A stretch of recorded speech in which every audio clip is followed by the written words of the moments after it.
Example 1.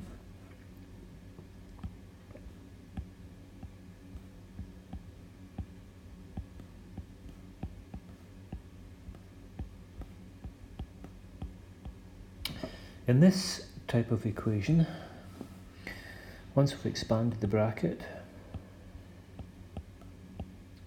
we can see, I hope, that there's an x squared term on both sides of the equals sign. Now, in order to proceed, you've got to subtract the x squared from both sides. You should never be left with an x squared because you can't solve the equation if you have one. So that leaves us with 5x equals 10, and divide by 5, x equals 10 over 5, and x equals 2.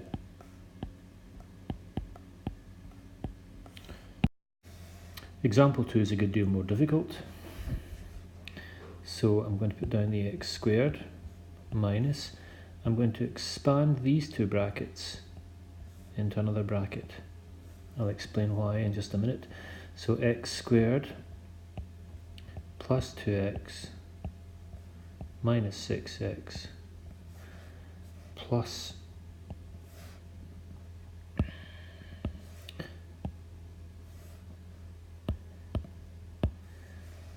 12 minus 5 equals 12x.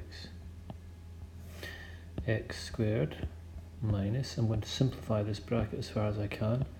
2x take away 6x is minus 4x plus 12 minus 5 equals 12x. Now, this negative sign affects all of these terms. So when I take off the bracket, it's as though I'm multiplying each of the terms by -1. So I have x squared minus x squared minus 4x is plus 4x minus 12. Now, the negative sign does not affect this sign here because that is outside of the bracket, so that's going to stay as a -5. What we can see now,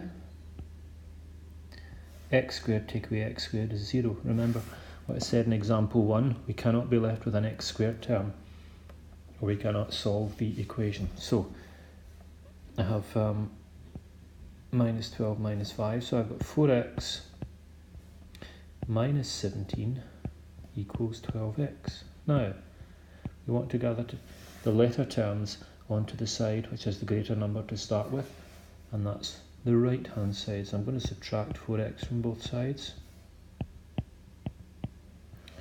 That gives me 8x on the right hand side and minus 17. I'm going to divide by 8 to get x on its own. I'll turn the solution around so it's minus 17 divided by 8. Remember, if we're dividing by 8, the 8 must appear on the bottom line. And that's the problem finished. This is example 3 of this particular type of equation. What we have here is two rectangles. Now, the area of the first rectangle is given by the formula length times breadth, which is to say x plus 6 multiplied by x minus 1. Length times breadth, and we'll expand that to get x squared minus x plus 6x minus 6. That's x squared plus 5x minus 6. Rectangle 2, the area is length times breadth, x multiplied by x plus 4, and that simplifies to give x squared plus 4x. Now, what we have to realise is that these rectangles have the same area,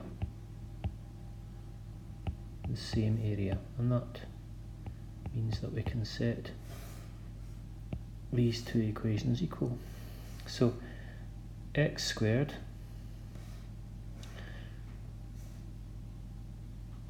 plus 5x minus 6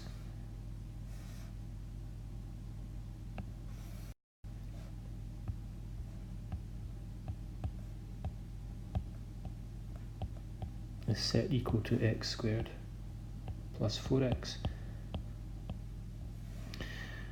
Now we have to solve this equation. Well, we can see that we have an x squared term on both sides, and if we subtract x squared from both sides, that term will disappear. So 5x minus 6 equals 4x. What we should do next is to subtract 4x. We want to gather the x terms under the side, which is the greater number to start with, which is the left hand side. 5x take away 4x is 1x, or x minus 6 equals 0. I can add 6 to both sides, and x then has the value 6. Now very often in these questions it will ask us to find the value of x and then to calculate the dimensions of the rectangles. Well, if we remember rectangle 1, its dimensions were x minus 1 and x plus 6.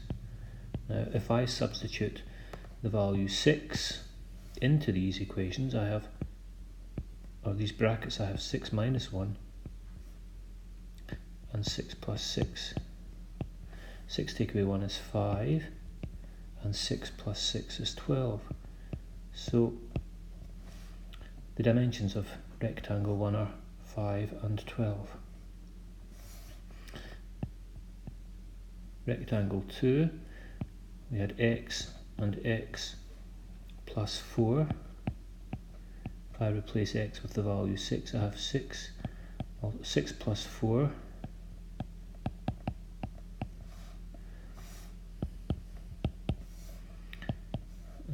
that's 6 multiplied by 10, so its dimensions are 6 by 10. There we are. That's that finished.